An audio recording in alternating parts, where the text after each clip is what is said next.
gagawan muna natin ng parang design niya dun sa pinakaharap niya.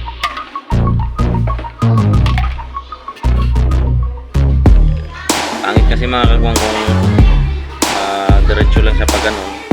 Ito yung ginawa natin kanina. Yan. Yan, good morning mga kagwang, at welcome na naman po sa aking vlog. So ngayong araw na to mga kagwang ay umpisa na natin yung paggawa ng lagayan ng computer para dun sa shop sa pinsan ni Mrs. So ito yung sinabi ko sa inyo mga kagwang na nakaabang na pangalawa kong gagawin. So ito yung gagawin natin ngayon. Yung sa upuan naman mga kagwang ay siguro stop ko muna to dahil sabi ni Bayaw unahin ko na lang muna yung sa pinsan niya. Kaya ito yung gagawin ko ngayon. Ito na yung plyboard mga kagwang. Ito na yung lalagariin ko ngayon. So nakaano na siya, may guhit na. Yan. Kaya kailangan kong bumuo ng isang mga kagwang para alam ko at masabi ko rin sa pinsan ni Mrs. kung ilan yung dapat bilhin na kung ilan pa yung kulang na plyboard. Yan. Kaya ito, so, umpisahan ko na to ngayon. Itong mga upuan na to ay siguro tsaka na lang to kasi ganun din sira pa yung barena. So may problema daw yung barena kaya hindi ko rin to matapos mga kagwang. Alright, so tara, maglagari na tayo mga kagwang. Ito na po yung mga guhit niya mga kagwang, kung makikita nyo. Yan. Ito yung para sa paa yung gagawin ko. So dapat yung isang plywood, kung hindi sana masyadong mahaba yung kung hindi sana ganong matangkad yung sukat niya, baka makuha ko yung dito, 4 na paa. Kaya lang medyo matangkad. Yun, alanganin kumuha ng 4 na paa dito sa isang plyboard. So ang ginawa ko ay nagsukat na lang ako ng pang 2 paa. Yan, para makabuo ko ng isa. Yan, yung tangkad kasi nito ay 52. Tapos yung lapad niya ay 20. Yan. So yun po yung binigay na sukat dun sa pinsan ni Mrs. So kailangan na lang sundin.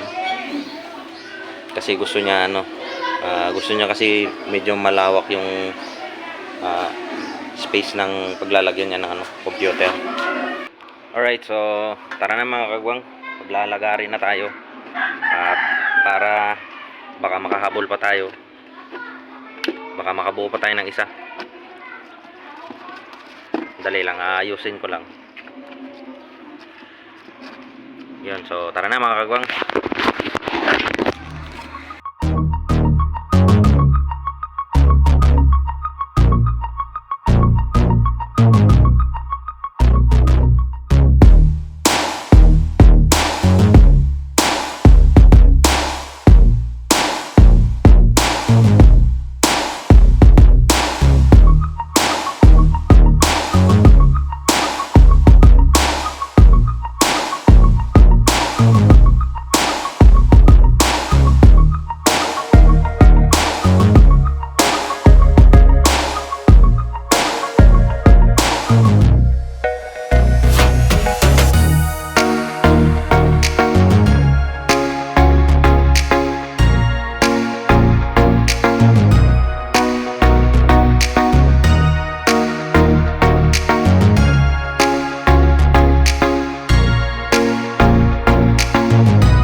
kagawang ito. Yan, nakapagputol na, nakapaglagari na tayo ng pang paa. Pinakapaa niya. Yan Yan, dalawa. Nakadalawang putol pa lang tayo mga kagawang, pero pinapawisan ako ng maraming singot. Ayan So ngayon ang isusunod ko mga kagawang ay yung pinaka top, saka yung pinaka niya, pinaka table niya.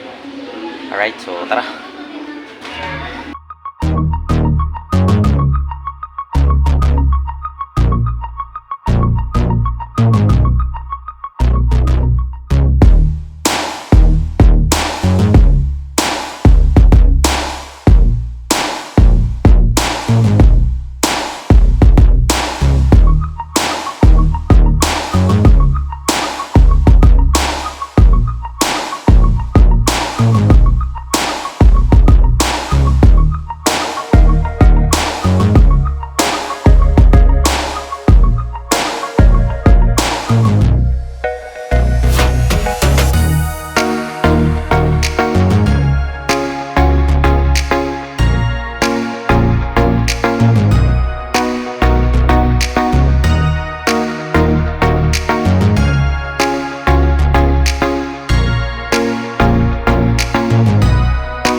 So mga kagawang, tapos na tayo maglagari nung pinakapaa niya tsaka yung pinaka table niya.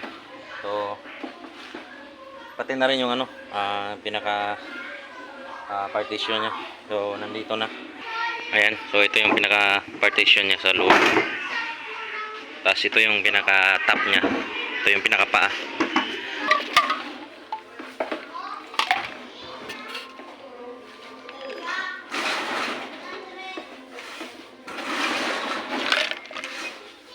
Alright, so ito na mga kagawang, bago natin to i-assemble, gagawan muna natin ng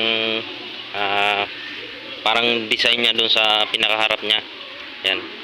So ito, gumawa na ako ng pinaka-guide niya ito para hindi naman magkaiba yung niya, para pantay-pantay. Yan. So ito yan, dito yan. Yan. Lahat yan, pati yung partition niya sa gitna. Yan.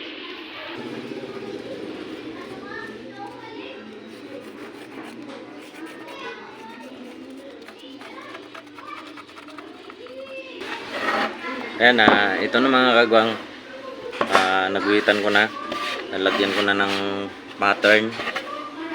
Yan, para maging naman tingnan. So pangit kasi mga kagawang kung diretso lang sa pagganon. So ginawan ko na lang ng paraan para medyo naman tingnan, maganda.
Wala kasi tayong ano mga kagwang, power tools na pangkahoy para pang curve.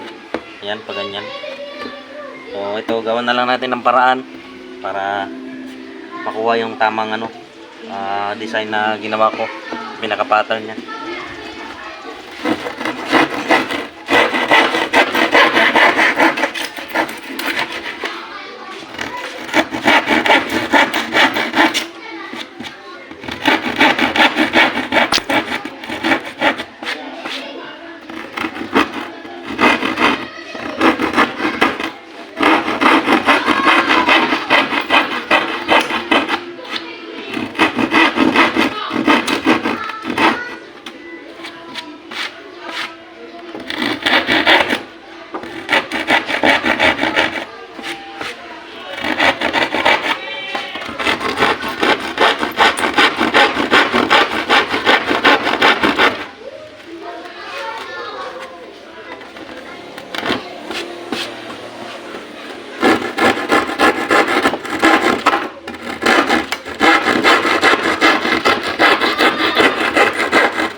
Yan, ito po siya mga kagwang. Yan. So ito yung pinakaguhit niya, yan. So yan yung dapat na makuha natin.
Yan, ito na siya mga kagwang. Yan.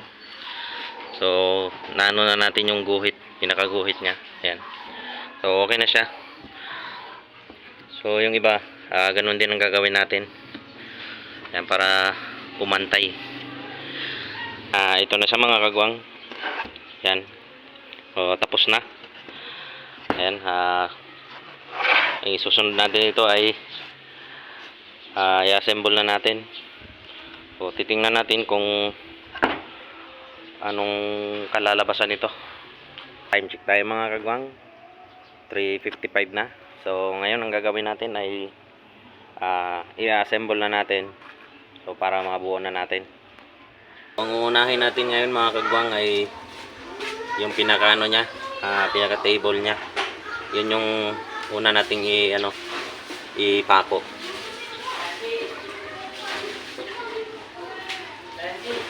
So, tara.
Alright mga kagwang, so ito na.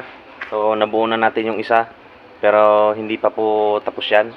Dahil lalagyan ko pa ng ano sa ilalim para tumibay siya. Yan, tulad ng nilagay ko dito sa may likuran niya. So ganito na lang nilagay ko mga kagwang dahil sabi ng may-ari ay ano, hindi na daw lalagyan dito ng ano, pinaka-dingding. So kailangan kong lagyan ng ganito para siya ano, para tumibay. Kasi pag wala to, walang ano, kumbaga wala siyang tibay. Yan, so yun din yung gagawin ko dito sa may ano, sa may harapan. O kahit maiksi, maano na lang, maliit. Ito na po yung nabuo natin na isa. Yan, so meron pang isa niyan. Yan. Oh, ito yung ginawa natin kanina. Yan.